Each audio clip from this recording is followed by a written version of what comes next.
aktivisme dan politik tidak bisa dipisahkan, Mas Tri. Ya. Karena bagi kami yang politisi yang lahir dari rahim aktivisme, Ya. kemudian ini kan nilai-nilai perjuangan yang kita perjuangkan itu kan dalam rangka mensejahterakan kepentingan rakyat. Jadi bagi kami aktivisme itu adalah nafas perjuangan. Kalau politik tidak lahir dari aktivisme, kemudian empatinya kan kurang. Seharusnya sebagai pemimpin daerah, bupati dalam hal ini, sebelum dia membuat kebijakan yang itu berkaitannya dengan masyarakat banyak, apalagi ini kan soal kepentingan dasar dari masyarakat, harusnya dia menyerap dulu aspirasi dari bawah, jangan kemudian kebijakan top down. Idealnya sebelum keputusan politik dilahirkan, Betul. Maka memanfaatkan para aktivis ini gitu ya untuk serapan aspirasi. Gitu ya.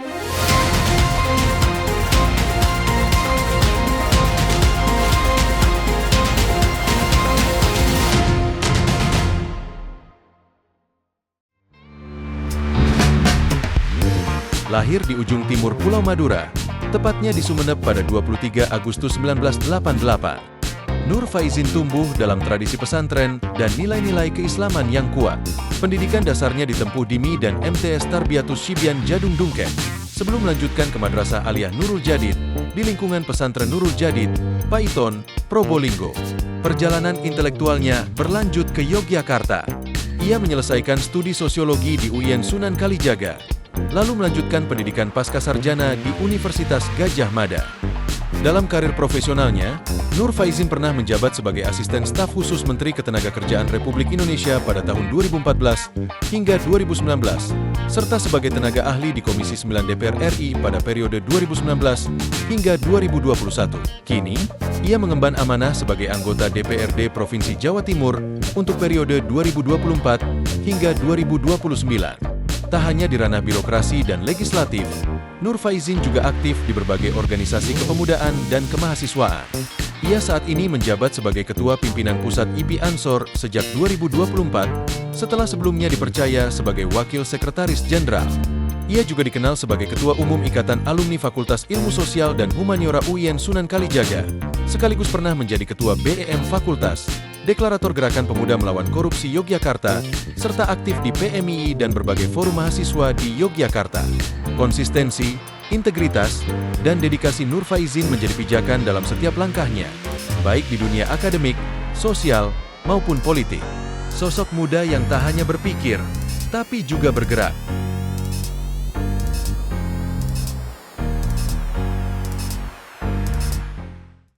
Assalamualaikum warahmatullahi wabarakatuh. Salam sehat dan salam sejahtera untuk kita semua. Kembali dalam acara Gebrakan Wakil Rakyat. Bersama saya, Tri Mulyono, pemimpin redaksi Tribun Jatim Network. Tema kali ini kita akan membahas soal aktivisme dan politik. Jalan tengah untuk menyuarakan aspirasi rakyat. Dan untuk itu telah hadir di studio Mas Nur Faizin atau akrab kita sapa Mas Jen ya, anggota Komisi C DPRD Provinsi Jawa Timur dari daerah pemilihan Madura. Assalamualaikum, selamat pagi Mas Jen. Waalaikumsalam warahmatullahi wabarakatuh. Selamat pagi Mas Tri. Terima kasih sudah hadir di studio. Mas Jen, siap.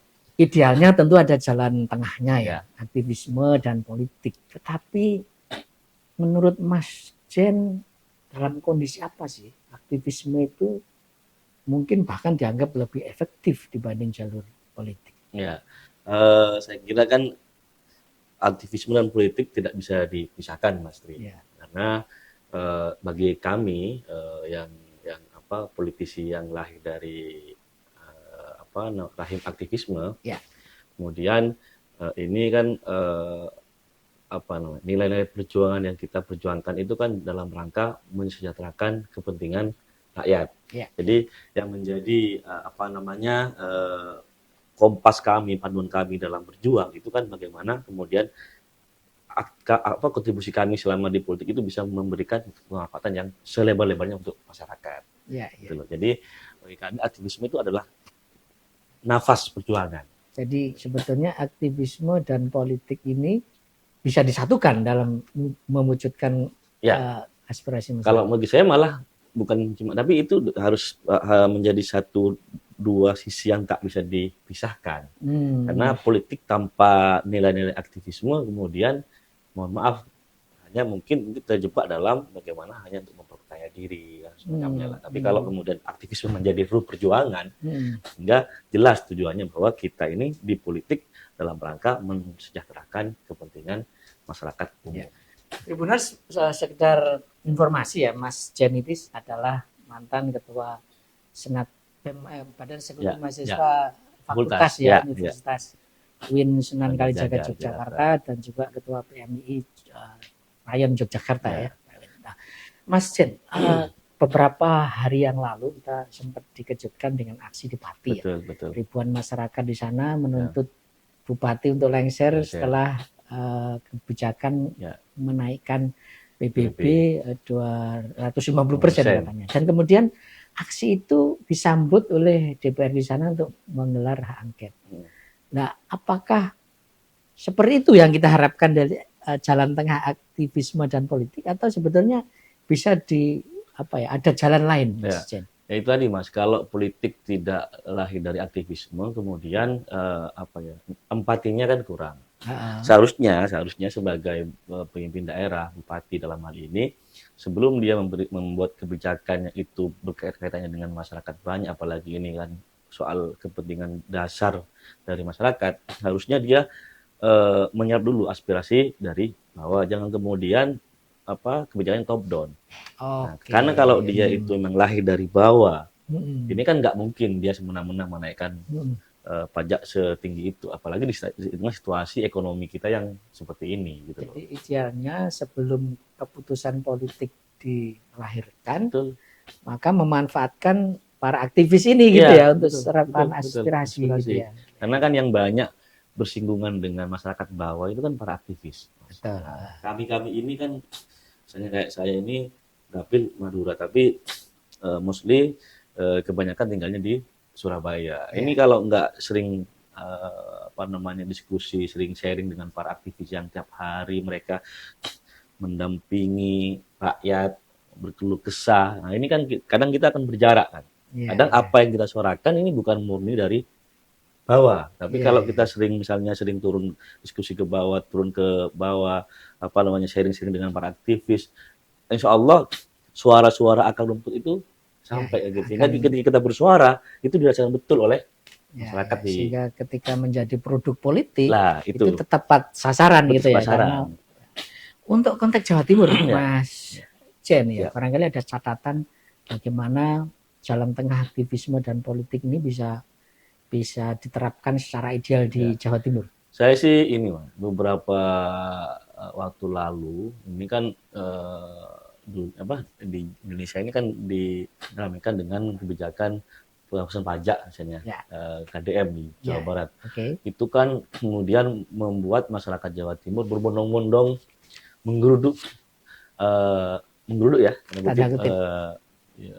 sosial medianya Bu Gubernur untuk bagaimana juga membuat kebijakan yang sama.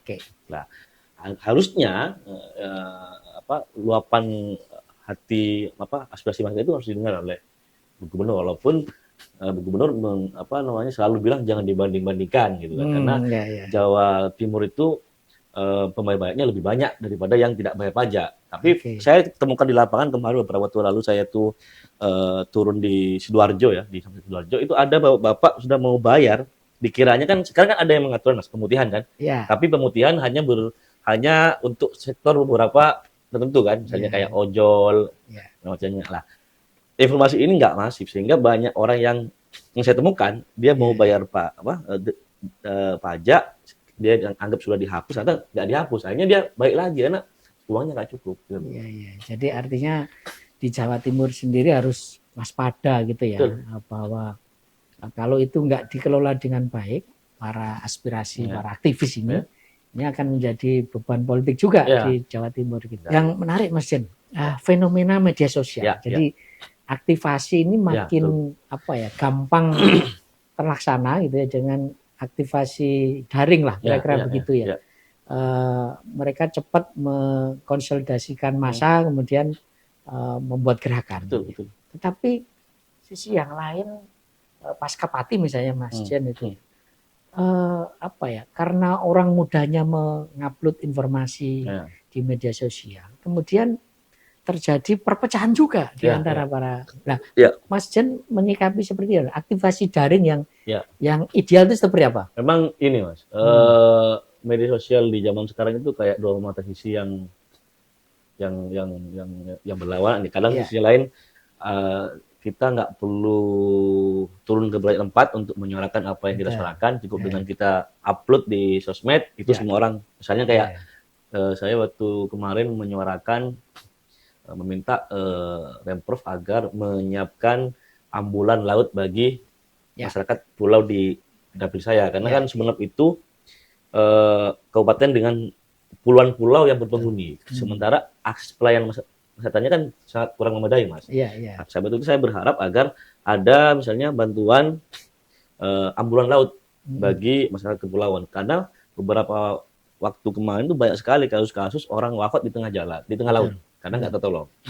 Nah, begitu saya bersuara di TikTok itu, alhamdulillah luapan dukungan moral dari masyarakat kepulauan itu luar biasa. Nah, tapi sisi yang lain kadang sekarang kan muncul fenomena clickbait gitu ya. Saya ini beberapa hari terakhir ini lagi rame digoreng nih.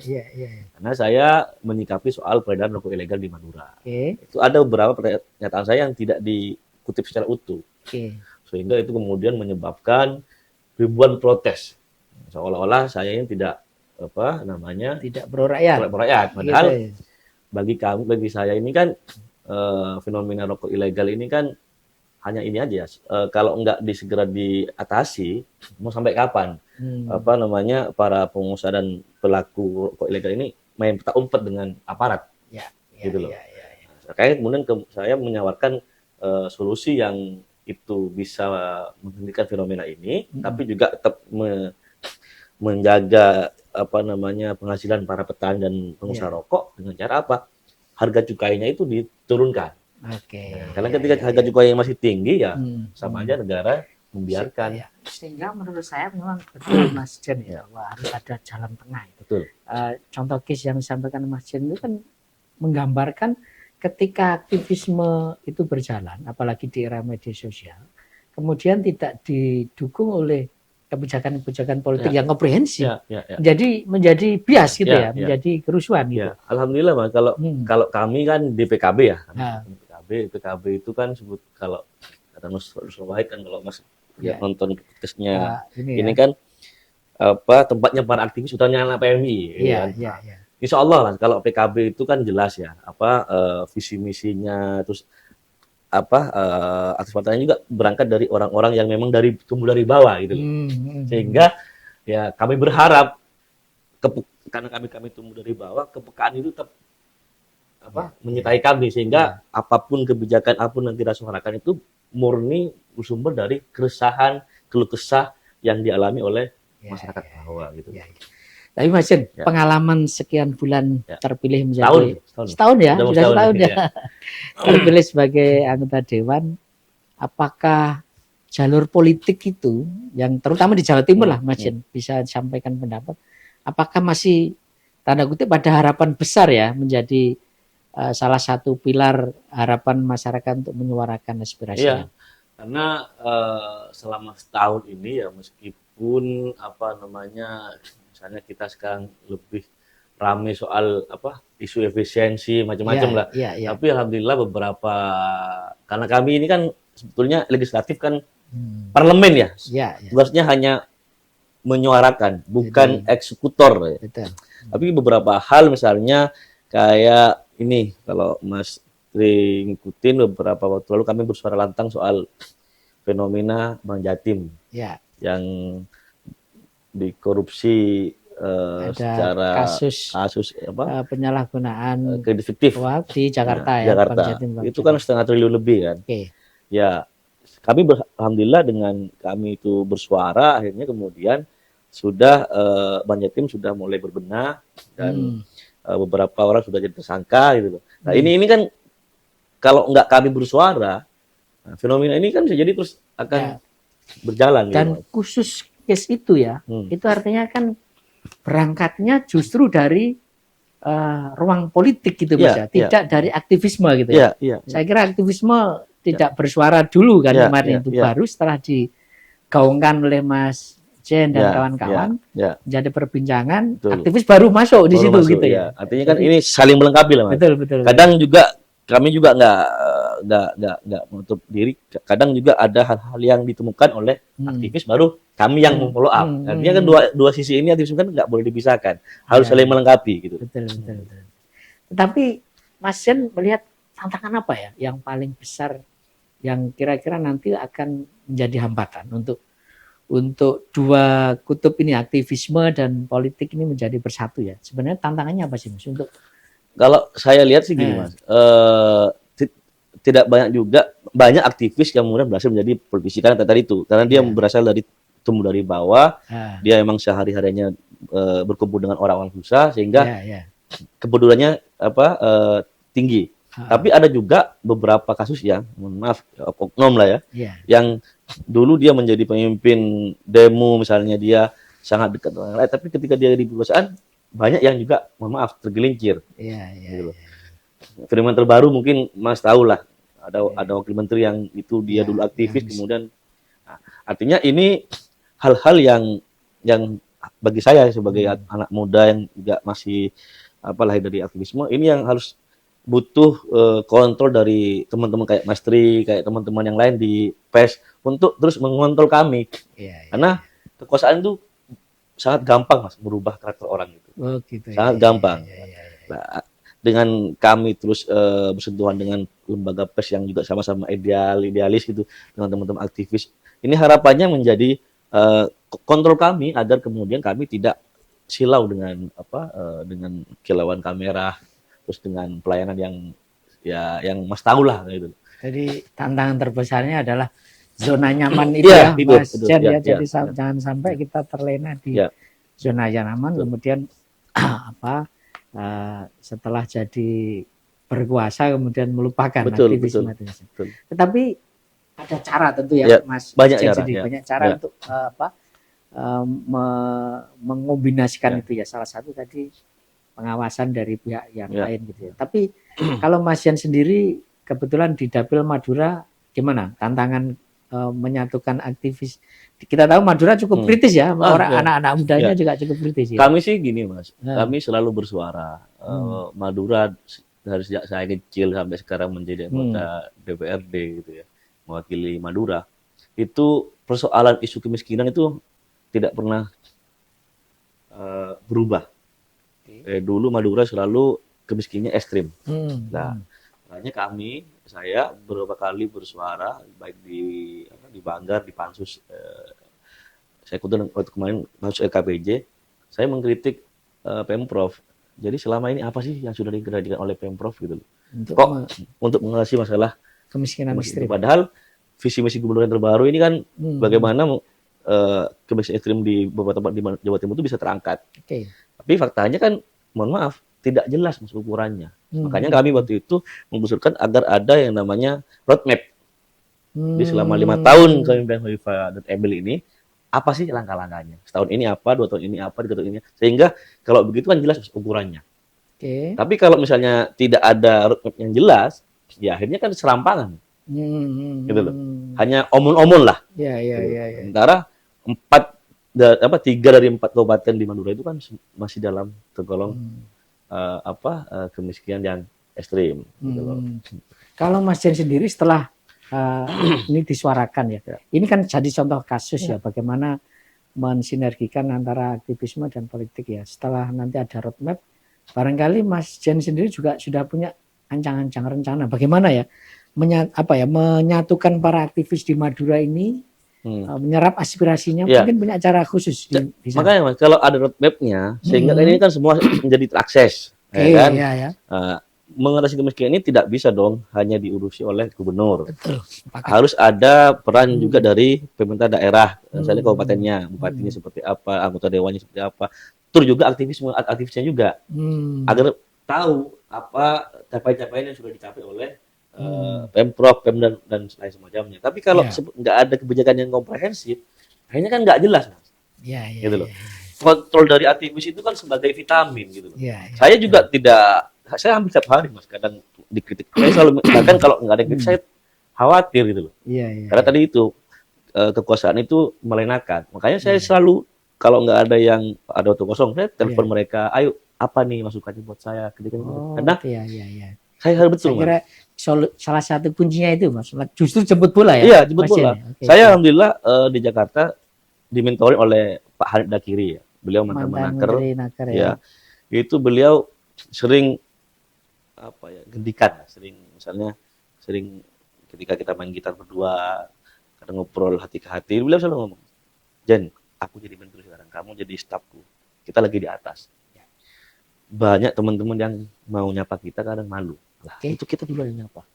Nah, kalau kita nyapa duluan, mereka senang, itu jadi itu ambak kita. Nah, artinya, dan beliau itu ini Mas, dalam rangka ngontrol diri ya, Ya. misalnya seminggu sekali ketika libur, beliau nyupir sendiri.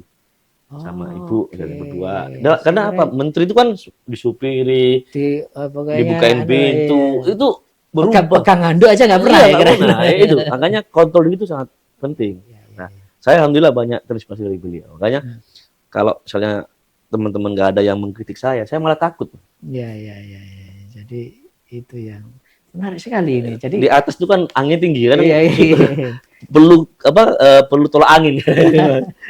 Jadi memang Tribuners, Mas Jen ini dulu adalah staf khususnya Pak Menteri Hanif Dakiri ya. Mas Jen,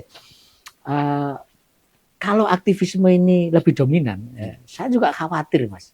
Kemudian kepercayaan publik terhadap lembaga-lembaga politik ini menjadi runtuh gitu ya. Nah, menurut Mas Jen, untuk saat ini ya, apakah kita sudah memasuki level itu atau tetap menurut Mas Jen partai politik masih menjadi pilihan utama masyarakat?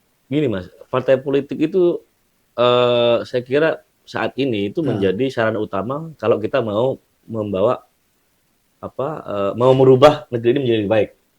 Jadi Karena Mas Jen tetap meyakini bahwa politik adalah Ya. satu-satunya cara. enggak satu cara sih Mas, tapi Salah satu cara yang penting gitu ya. ya. Untuk mewujudkan Ya, kesejahteraan Karena masyarakat kira-kira gitu. kita ini kan dari bangun tidur sampai bangun tidur lagi kan semuanya diatur oleh kebijakan hasil dari produk politik. Siap. Nah, kita ketika kita mau mewarnai tadi itu kebijakan politik, harus masuk ke partai politik. Oke. Bahwa ada jalur lain, misalnya aktivis jalan parlemen jalan itu juga tidak bisa kita abaikan. Tapi yang paling efektif bagi saya itu masuk ke partai politik. Kita menjadi dewan, kita bikin undang-undang, perda macam-macam sehingga dengan satu perda itu bisa mengatur jutaan orang tingkat lakunya gitu loh. Tapi kalau misalnya aktivisme ini kan kadang jangkauannya nggak menyeluruh gitu. Tren untuk kepercayaan publik terhadap partai politik atau politisi itu menurut Mas Jen seperti apa? Pengalaman Mas Jen masih oke kah? Saya kira masih oke. Masih oke. Karena ya itu tadi. Cuma kan kadang juga kita harus bijak Mas melihat berita-berita yang menyudutkan legislatif. Kalau saya bukan membela ya. Coba misalnya saya pernah jadi TA DPR juga waktu 2019. Itu mohon maaf, mau naik ke ruangan anggota aja itu antrinya panjang, liftnya itu nggak muat. Bahkan kadang ada beberapa yang, tapi begitu misalnya DPR mengajukan renovasi, itu langsung framingnya DPR minta gedung baru. Kadang saya kasihan gitu loh. Padahal kalau dibandingkan dengan gedung-gedung eksekutif, eselon 2 aja, Mas itu bisa cek. Ruangannya itu ada kamar di dalam. Sangat mewah sekali gitu. Dan uang yang banyak diputarkan di eksekutif sebetulnya. Gitu. Tapi framingnya itu kadang yang, mohon maaf, yang diarahkan ke, kameranya itu diarahkan ke Senayan gitu. Tapi atau barangkali begini ya Mas, betul juga ya yang disampaikan. Artinya setiap kebijakan itu ya coba misalnya tadi Mas Jen kan harusnya kita menyapa dulu, meminta masukan, harusnya seperti apa. Saya kira kalau jalan itu dilakukan mungkin akan mereduksi Ya, apa ya ekses-ekses negatif. kami kan sudah di normalnya ya, secara Hmm. normatif kalau DPR provinsi itu kan setahun 3 kali kita Ya, reses. ada reses. Setahun 3 kali, 1 kali itu 6 titik. Hmm, hmm. Misalnya di titik ini kita nyasar kaum petani, Ya. titik ini kita nyasar nelayan, titik ini kita jalur mahasiswa. Iya. Itu banyak sekali temuan-temuan yang kemudian menjadi sumber inspirasi kami untuk apa namanya dijadikan program. Nah, Oke. kan kita sekarang DPR kan ada pokir, Ya, Yalah. pokok pikiran. pokok pikiran. Ya. Jadi pokir itu kan sebetulnya menjadi jalan tengah ketika eksekutif ini kan kadang kaku ya Mas ya, cara Iya. menganggarkannya kan, Iya, iya. top down, Oke. ya kan. Padahal belum tentu Atau apa, kadang template loh Mas, template Nah, iya. tahun-tahun lalu Ya. gitu ya. padahal kan belum tentu juga apa yang Iya. dia program itu bermanfaat bagi. Iya, iya, Dengan adanya pokir ini yang bersumber dari iya. apa namanya reses dan keluh kesah. Artinya itu kan resesnya 3 kali, tapi kan di sana itu kan kami sering juga turun ke bawah. Iya, Nah, iya. artinya jalan hal-hal yang nggak bisa sentuh oleh eksekutif, nah harapannya bisa lewat pokir ini, karena pokir ini lahir dari kami turun ke bawah. Iya, iya. Mas Jen ini kan anak muda, sebelum ke politik juga apa ya aktivis gitu ya. Ya. Pengalaman Mas Jen ya, sebenarnya masih banyak kan anak muda yang tertarik ke politik? Banyak Mas, saya kira Oke. banyak. Kalau di saya PMI ya, Iya, di, iya. di PMI sangat banyak sekali. Bahkan kami kadang ngerem-ngerem. Ayolah isi juga misalnya di ASN atau di pengusaha, jangan semua jadi politisi. Tapi ya gimana ya kalau saya kira itu baik karena itu menyiapkan kader-kader yang tadi saya bilang itu. Ketika dia jadi pemimpin, dia tidak akan lupa kepada sumber inspirasi yang dari bawah karena dia tumbuhnya kan dari bawah. Atau mungkin kalau aktivis ya, mungkin anak-anak muda yang aktivis tertarik ke politik gitu ya. Tapi menurut Mas Jan, apakah anak muda di luar aktivis itu masih tertarik ke politik? Artinya ini kan penting untuk memastikan bahwa politik masih terpercaya. Tapi di saya lihat Mas, beberapa tahun ini dengan adanya Gen Z, Gen Alpha yang sangat melek dengan teknologi, itu malah nggak kayak zaman saya. Jadi malah lebih men-trigger mereka itu untuk lebih tahu isi politik itu sendiri.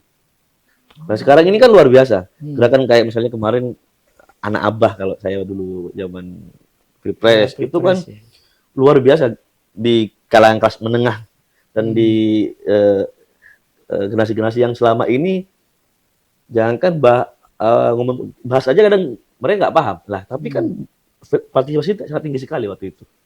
Ini menarik juga ya. Jadi pengalaman di Pilpres kemarin memang kelihatan masif ya gerakan apa. Tapi kalau mau jujur Mas Jen, apakah itu memang nggak ada intervensi? Artinya murni murni aktivasi mereka atau ada gerakan politik gitu loh?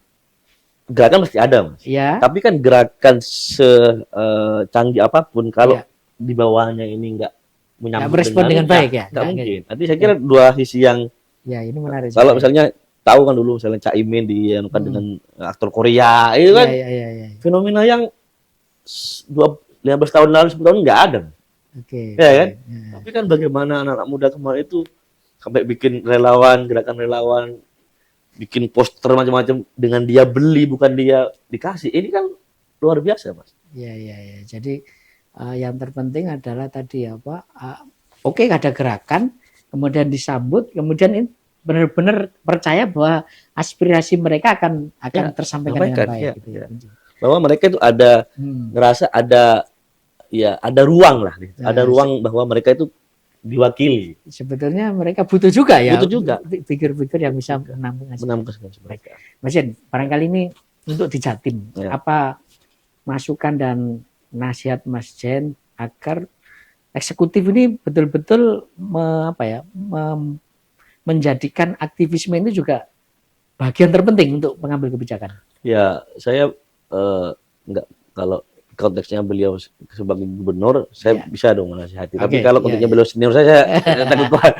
Ini, Ya saya kira konteksnya sebagai Ya, ya. kepala daerah siapapun mereka. saya sebetulnya berharap Ibu Gubernur dan Wakil Gubernur itu lebih apa ya, jangan anti kritik, Oke. jangan Ya, kemudian kaku menanggapi kritikan-kritikan dari masyarakat. Pedas memang kadang, tapi itu kan vitamin bagi saya. Ya, ya. Saya kira itu vitamin bagi gubernur, Ya. agar kemudian kebijakan-kebijakannya itu tidak berjarak dengan masyarakat yang dia pimpin.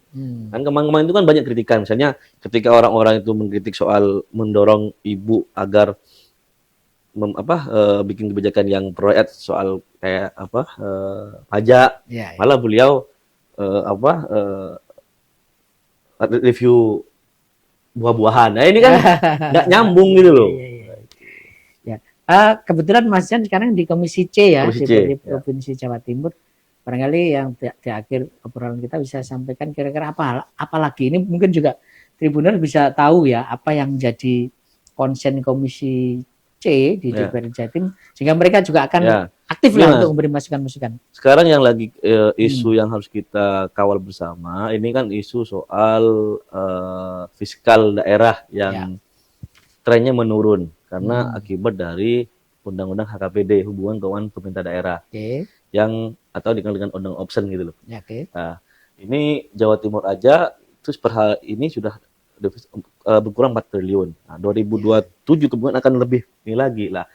Ini yang kemudian harus pikir bersama bagaimana kemudian LBD ini tidak defisit. Misalnya kami menawarkan agar pemaksimalan aset.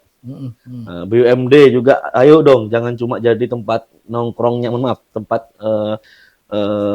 nongkrongnya para tim sukses, tapi tidak ngapa-ngapain. Harus diukur. Misalnya kamu berapa asetnya, berapa keuntungan yang kamu setorkan ke daerah. Jangan kemudian hanya KPI yang jelas. Jangan cuma jadi kaplingan para tim sukses itu yang tidak bisa memberikan apa-apa ke pemerintah, malah kadang dia rugi. Nah, karena itu tadi ke depan ini trennya APBD kita defisit. Dan itu kita harapkan para aktivis para teman-teman anak muda ini memberi masukan di itu gitu ya. Kuncinya di ekonomi gitu. Betul. Nah, baik, Tribuners dan pemirsa harian Surya dimanapun berada, tak terasa kita sudah di ujung obrolan dengan Mas Nur Faizin, anggota Komisi C DPRD Provinsi Jawa Timur, daerah pemilihan Madura. Beliau tadi sudah menekankan bahwa tidak anti kritik gitu Mas ya, justru akan menjadi vitamin baik bagi legislatif maupun eksekutif, dan ujungnya kita berharap sinergi antara aktivisme dan partai politik dan eksekutif itu betul-betul terjaga, ada jalan tengahnya, dan ujungnya kesejahteraan masyarakat Jawa Timur akan tercapai. Demikian obrolan saya dengan Mas Nur Faizin. Sampai ketemu dengan para anggota DPRD Provinsi Jawa Timur lainnya. Saya Tri Mulyono, mohon pamit undur diri. Terima kasih. Assalamualaikum warahmatullahi wabarakatuh. Salam sehat dan salam sejahtera untuk kita semua.